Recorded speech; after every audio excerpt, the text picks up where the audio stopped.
what can you say about homeschooling and the different things that should be considered when looking at homeschooling or at education in private or public schools?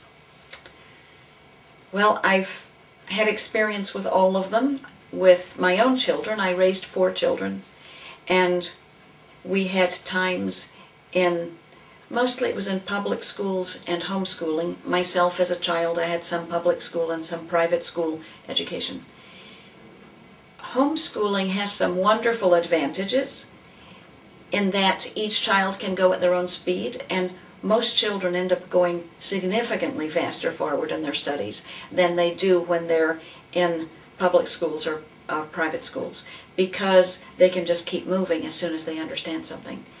Homeschooling also has its limitations, where you can't use the positive aspects of peer pressure. For example, one of my kids would not improve his penmanship, and he would not improve the speed with which he would finish his assignments. So he would take all day on assignments and drag it out, and his penmanship was terrible, and I didn't find any way to change that. When he switched into school, the first time another little kid looked over and said, "Boy, you write ugly," it was fixed in a day. And the first time that he couldn't go out to recess because he hadn't finished his assignment, he learned how to finish his assignments on time. So I discovered there's positive aspects to peer pressure too. Different children are different, and different households are different. Private, public, and homeschooling educations can all be of great benefit. We do need to be careful if we're choosing to homeschool, because we're trying to protect our children from the influence of other children.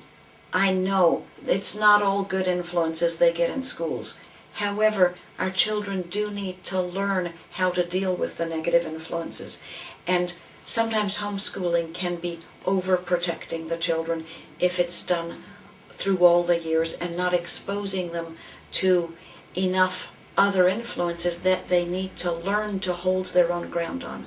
A stronger child will have been taught how to hold their own values and their own ground in spite of being under a lot of other influences. So public schools can be a real blessing for that.